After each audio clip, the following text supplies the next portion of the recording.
Hey guys, welcome back. This is the MMA Breakdown. Today we're doing predictions for UFC 189, Aldo versus McGregor.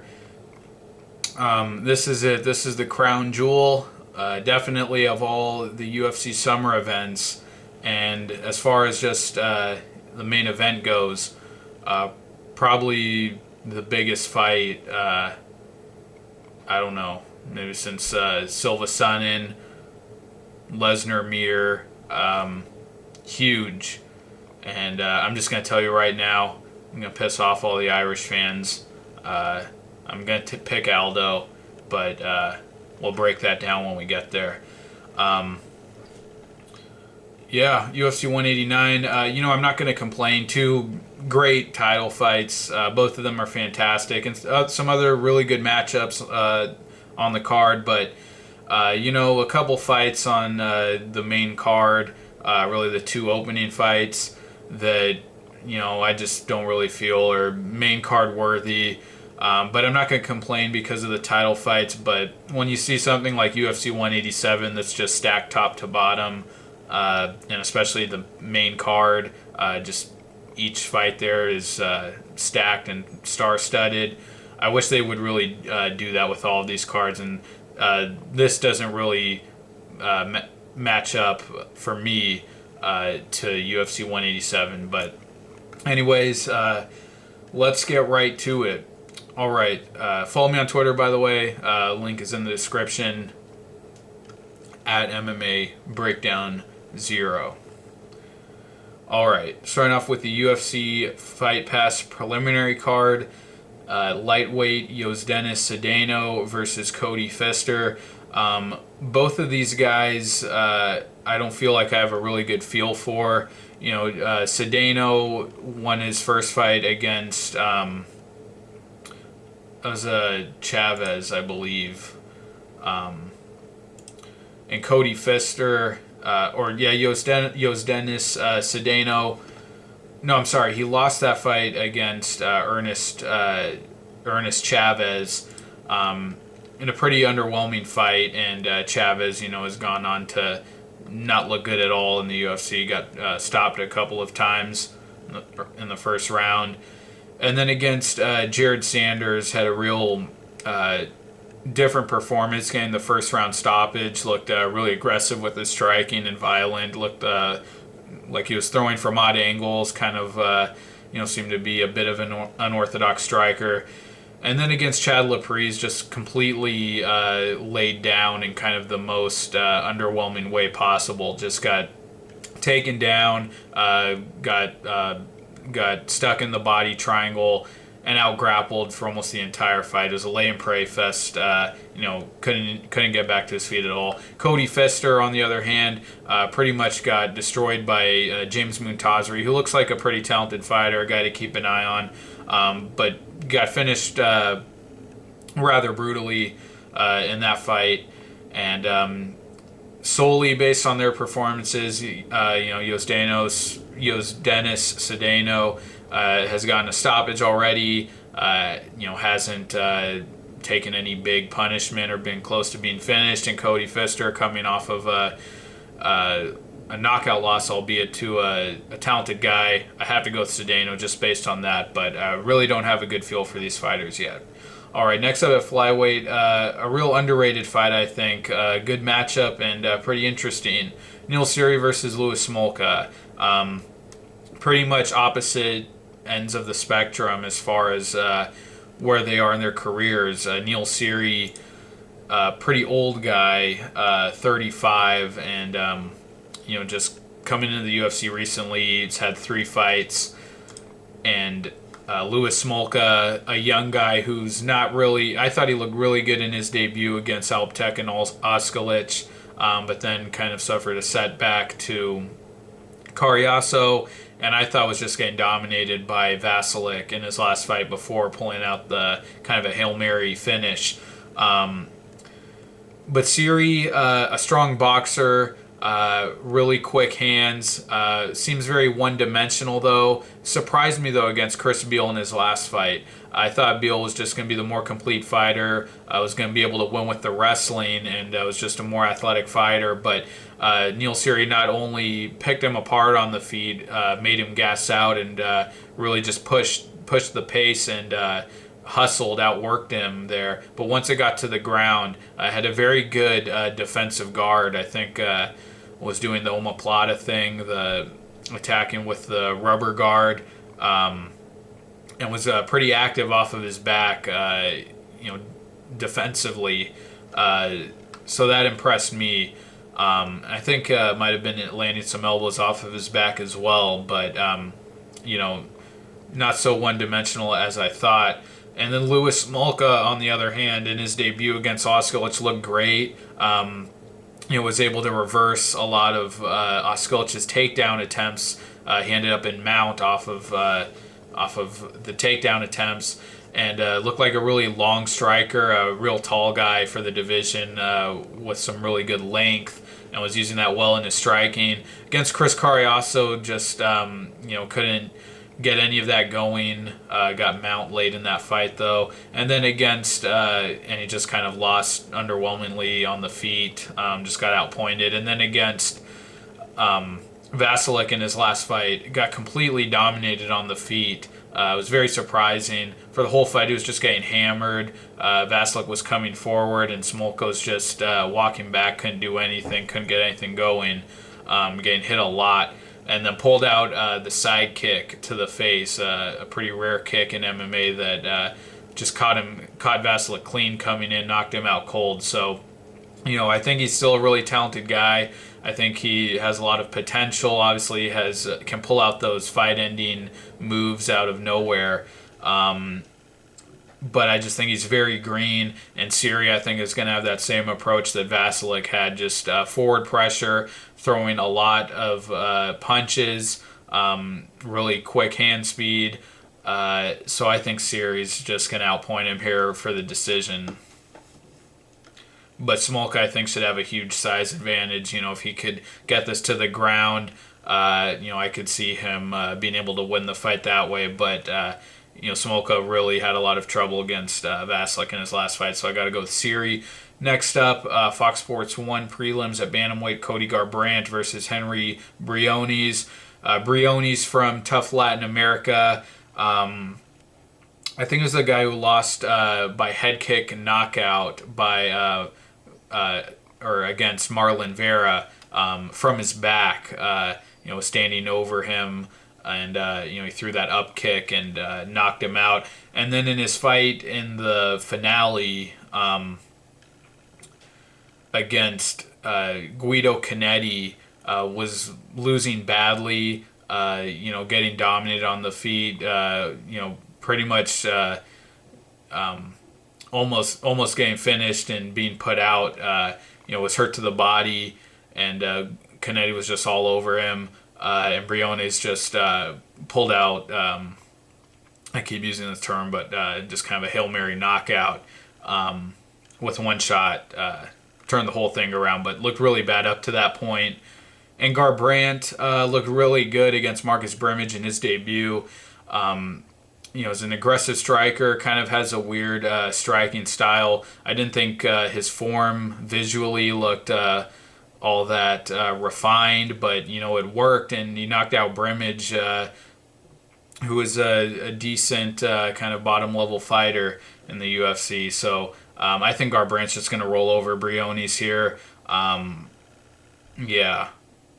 And Guido Canetti, that wasn't the first time he had been knocked out. He was knocked out on the show by Alejandro Perez as well. So I don't think that win is really indicative of much for Briones, and I think Garbrandt should steamroll and get an early knockout. All right, next up at welterweight, Mike Swick versus Alex Garcia. Mike Swick, how long has it been? He fought December of 2012. So 2.5 years ago, going out on a knockout loss. Look, I didn't think Mike Swick even looked good, from his original layoff when he fought Paulo Thiago. Got a takedown at the end of that first round after nothing happened on the feet. earlier in the round, and then second round comes out and just gets Darce choked to sleep. So I think he's a guy who's just, his retirement is long overdue. I know he's had health problems, but he came back to have that knockout win over DeMarcus Johnson, but then Matt Brown, just did to him what he did to DeMarcus Johnson. And after 2.5 years, changing weight classes again, and Alex Garcia has not looked like a world beater, but has some wrestling talent, has some knockout ability. He knocked out Ben Wall in his debut. I actually thought he won the fight against Neil Magny. It was pretty close. I just thought he won on, positioning in the clinch against the fence, and then with the takedown attempts. And then his fight against Sean Spencer was kind of a back and forth brawl. He hurt Spencer. He also almost got knocked out at a few points.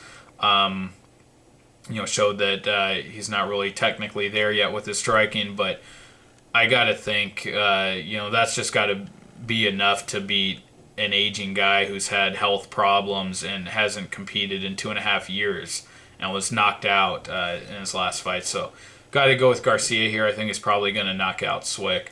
All right, next up, another welterweight matchup: Brandon Thatch versus John Howard. Another fight where I think Brandon Thatch is just going to steamroll. I don't see any way Howard can win this. Brandon Thatch has looked really good in the UFC so far, tearing through Justin Edwards in his debut, who's not a bad fighter. You just saw, Justin Edwards, he got choked unconscious by Joe Proctor, but I thought he won every second of that fight up to that point. And also against Paulo Thiago, finishing him with the knee to the body in the first round. And then I thought he was looking great against Ben Henderson, fighting a former champion, after only 2 fights in the UFC, and a huge jump up in experience and opponent level, and did really well against Henderson early. Closing the distance, had forward pressure, picking his shots well, not blowing his wad, and had a few foot trips that he was able to catch Henderson with. And then, Henderson got his back and, really kind of looked like a fish out of water on the ground. It was over from there. But, Thatch, I think, is really impressive and looks like a very composed, comfortable guy on the feet with big power and a real great motor, can really pour it on and push a high pace. So got to go with Thatch here. I think he's going to finish Howard in the first round. And Howard, coming off of the really devastating knockout loss, just got knocked out in seconds against Lorenz Larkin. Not quite seconds, but, a few minutes in. And before that, dropped the decision to Brian Ebersol, where he just kind of looked lifeless and listless.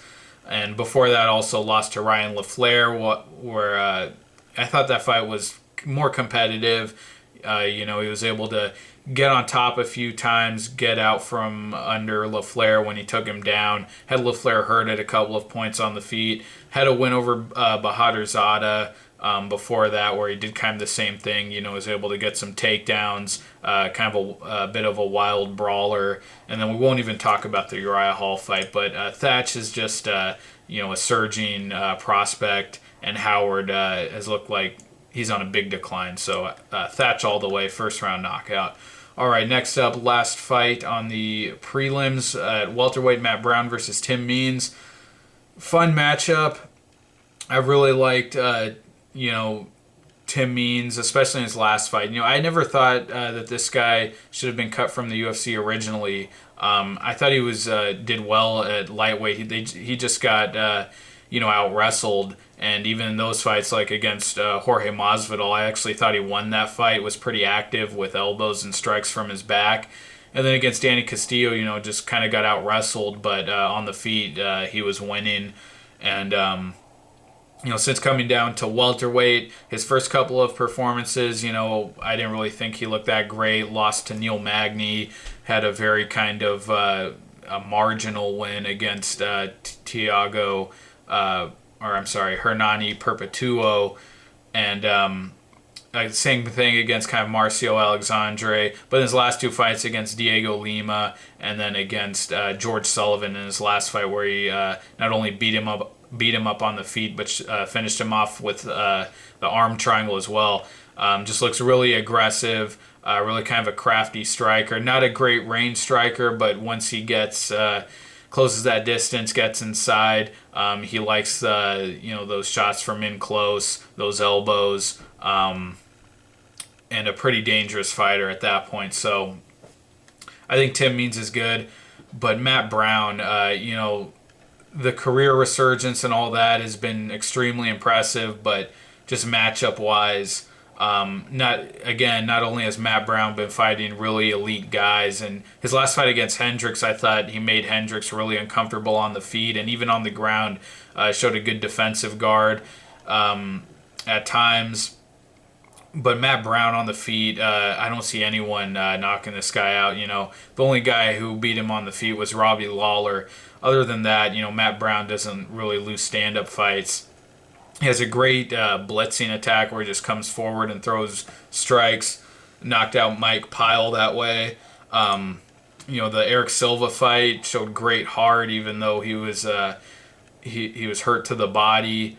And got his back taken. He fought out of it, came back to finish, and has really turned his striking. He's become a high-level kind of Muay Thai striker with big power in his hands. So I see him being technically, a way more lethal striker than Means.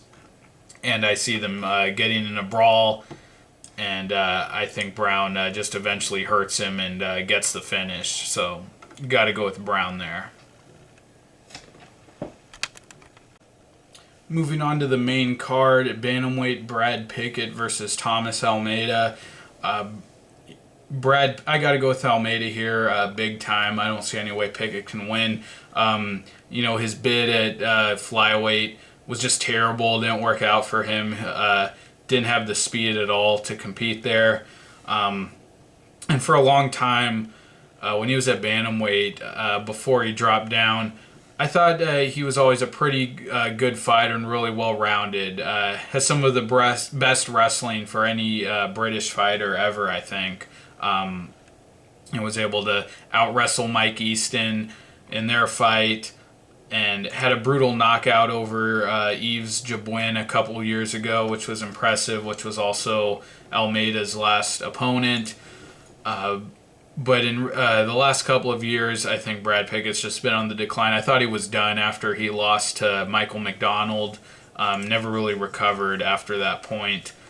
Won the fight against Neil Seery at Flyweight, but on the feet just had a huge speed disadvantage, was getting beaten to the punch, and that had never really happened before with him. And then lost to Ian McCall and Chico Camus. And Thomas Almeida has looked really good in the UFC. His debut against Tim Gorman completely dominated him. It was a wild brawl. Gorman never went down, though. Had a really good chin, but was just lighting him up on the feet. Had big combinations, big hand speed, super aggressive, and was able to keep up that pace for 3 rounds. And then his last fight against a much better opponent in Yves Jabouin, he ate a few kicks early. Jabouin seemed to be establishing his striking range, which he, that's typical Jabouin. But then Almeida just stormed him, hurt him, and pushed him back against the fence, and finished with a huge combination where, again, he just showed off that great hand speed he has and is able to throw really good combinations. I think hurt him with an uppercut. Finished him off in the first round. So I'm real high on Almeida, really aggressive and really good combination striking. And Pickett has just looked slow and old, the last few years. So going with Almeida, I think he's going to hurt Pickett in that first round and finish him off. I think he probably drops Pickett and finishes him off with a submission. So I got to go with first round finish for Almeida. All right, next up at welterweight, Gunnar Nelson versus John Hathaway. This really shouldn't be on the pay-per-view. It's just not a great fight. It's a decent matchup, but these guys are not main card level fighters. Gunnar Nelson, everyone was hyping up this guy. And I thought he looked really good. Obviously his ground game is really smooth and has great submission ability, finishing Omari Akhmedov, finishing DeMarcus Johnson's debut quickly, getting the takedown, and finishing him with the rear naked choke. But on the feet, the guy hasn't really seemed like he can hang there yet. All of his fights lost on the feet, really. His fight against, not all of his fights, but, even against Jorge Santiago, did not look great on the feet. Santiago, I think, dropped him in the last minute of that fight. Against Zach Cummins, was not doing well early, was getting pushed up against the fence, getting kind of roughed up in the clinch, couldn't find his range until that second round, was able eventually to hurt Cummins on the feet and then get the takedown, finish him off. But against Story, and I picked Story to win that fight, and I called it exactly how it went down. Nelson just couldn't deal with, kind of the rugged, gritty boxing of Story, But Hathaway, I don't think has those same skills. And Gunnar Nelson also got dropped in that fight against Story. I think it was in the fourth or fifth round. Hathaway, a guy who's been really inactive, but a guy who's kind of made his way in the UFC, being a really good top control guy. Not a great ground and pound guy. Not a guy who will threaten with submissions, but he's been able to get on top of people, get top position, and win that way. His striking, to me, seems kind of average. His last fight against Donghyun Kim, it was kind of weird. He was just matching everything Kim was doing on the feet, all of the spinning attacks and unorthodox stuff, and eventually just got caught with the spinning back elbow and put down. But on the feet, I think both guys are kind of technical. I think Nelson will have a slight advantage there, not a huge one, but going to the ground, Hathaway's been like I said, a good positional grappler, but Nelson is a lethal grappler who can finish quick there. So I got to go with Nelson. I don't think Hathaway out-grapples him, and I got to go with Nelson. I don't know if he submits Hathaway, but I definitely see him winning on the ground. All right, so next up at featherweight, Dennis Bermudez versus Jeremy Stephens. This is a fun fight here, and I do think a pay-per-view worthy fight, but this is one that I think should be opening the card. But anyways, Bermudez and Stephens both coming off of losses. Bermudez, I was real high on this guy. I was riding some big momentum before his last loss to Ricardo Lamas. Early in his career, like the fights against Steven Seiler, Matt Grice, was really going in there to brawl and just going pedal to the metal 100% of the time, and was kind of able to rein that in, really pick his shots better and refine his game, where he got decision wins over Grice and Steven Seiler. He was able to get finishes over Jimmy Hedis and Clay Guida after that, where he looked to me like he was only fighting at about 70% because he was just so composed in there. Was countering Guida really well, hurt him with the knee, and then choked him out on the ground.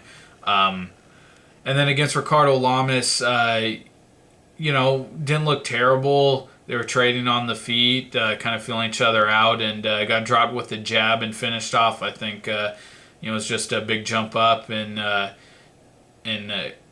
experience for him fighting Lamas.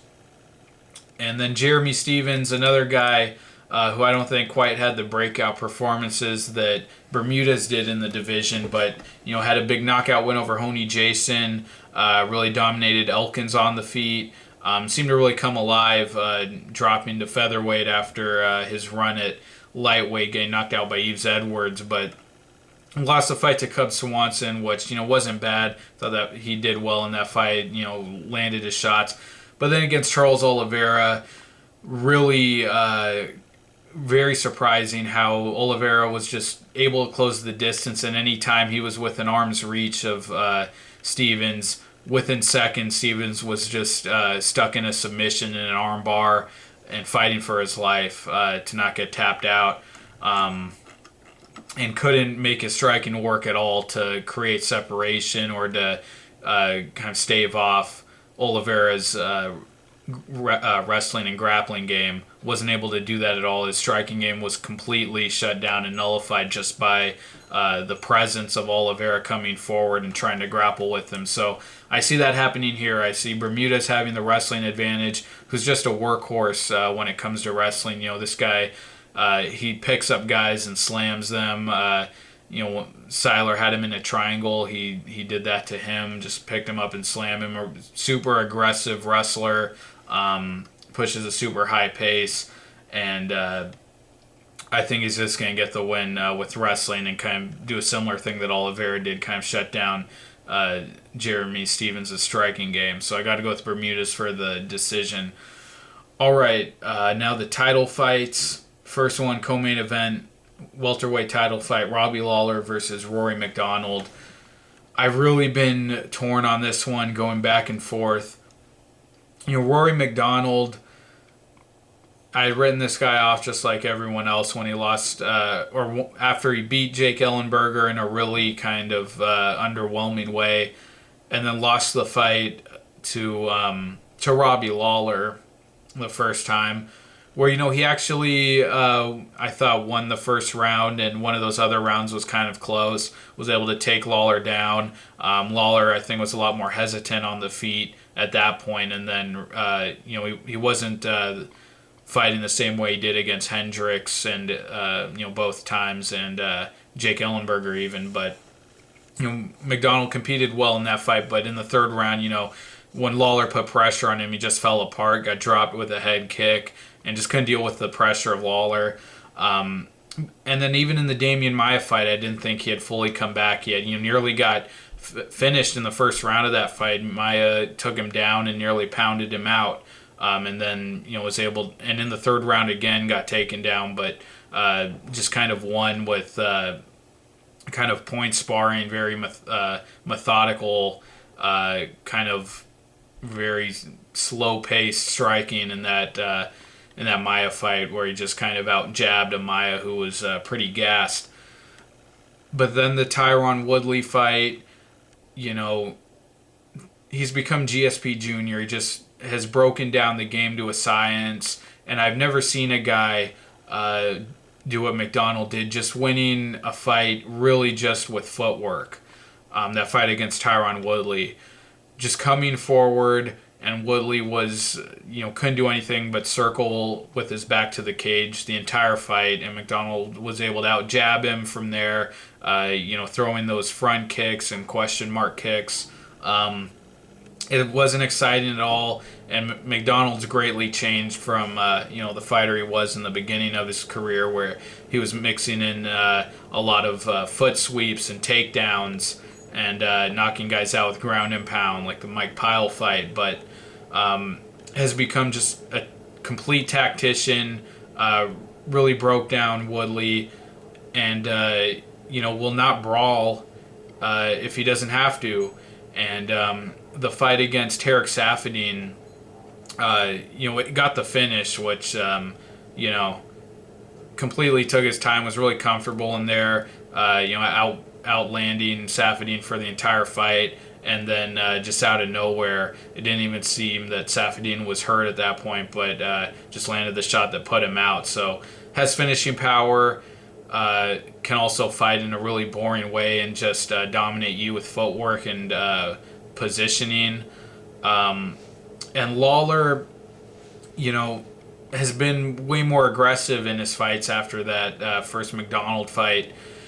But I feel like against Hendricks in the second fight, other than just coming forward and throwing with reckless abandon, which only really worked in the first and then the fifth round, and he only was able to have that flurry at the end because Hendricks, tried to press him against the fence and take him down, but, was gassed himself and just kind of dropped to his knees with his head between Lawler's legs there, and Lawler teed off from there. Other than that, I don't think Lawler's striking has looked that consistent. And I'm talking about the second Hendricks fight. The first Hendricks fight, they were both just trading nonstop in the middle of the cage for 5 rounds, really. It's a lot more effective there than he was in the second fight. And even the Jake Ellenberger fight, was pretty consistent with his striking, maintained a steady volume and pace, got the finish in the third round. And against Matt Brown also, did a similar thing, but that second fight with Hendricks, I just don't think he looked good. Hendricks was really finding his rhythm, able to land combinations and take him down, and Lawler just kind of looked like he was frozen on the feet, couldn't do anything, just kind of covering up when Hendricks would come forward. And MacDonald, who, like I've said several times now, just completely mastering the range and the footwork and the movement, that element of the striking. I think he's just technically going to give Lawler a lot of problems. If Lawler is able to, throw high volume, use the forward pressure, come forward, I do think he can still win this fight just because MacDonald, hasn't fought that way in a long time. Hasn't fought, in a really aggressive kind of way. Even the Saffiedine fight was a pretty measured and controlled performance. But I just don't see MacDonald as the same fighter he was the first time he lost to Lawler, a guy who would just wilt under pressure. I mean, Woodley was a really explosive guy, and he couldn't get any of that going against MacDonald. So I'm going to go with MacDonald. And I kind of hate to say it because I'd prefer to have Lawler as champion, but MacDonald, I think, is just more technical and going to get the win here. Okay, Jose Aldo versus Conor McGregor for the featherweight title. Now, I said I'm taking Aldo. I'm not one of these people that thinks that McGregor is overrated really in any way, other than the fact that we still haven't seen his wrestling game tested. McGregor's been he's been spectacular. The new striking style he brings to the game, his footwork, his movement, and finishing Poirier in the way he did. I still think drop Poirier with a shot to the back of the head. But, I think it looked like he had control of the distance there, and I think eventually he was going to do that anyways. But, the fights against Brandao, even when he gets in a brawl, he's the one who's able to, find the mark with his shots and put his opponent out. Against Seever, just ran through him, looked really good. But Aldo, I think, is just more skilled when it comes to striking. Even though he's been really boring as a champion, and I would much rather prefer to see McGregor win and finish Aldo.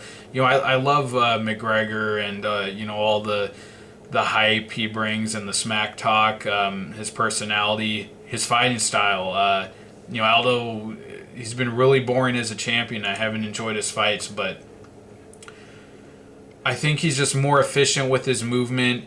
And after that Dennis Seaver fight, I don't know how you could really watch that and come away not thinking that McGregor's really going to have trouble with those leg kicks. I mean, even though McGregor was able to finish him and just walk him into the cage, even with his back to the fence and even while eating shots, Seaver was still able to land several leg kicks. He even got a brief takedown at one point in the fight.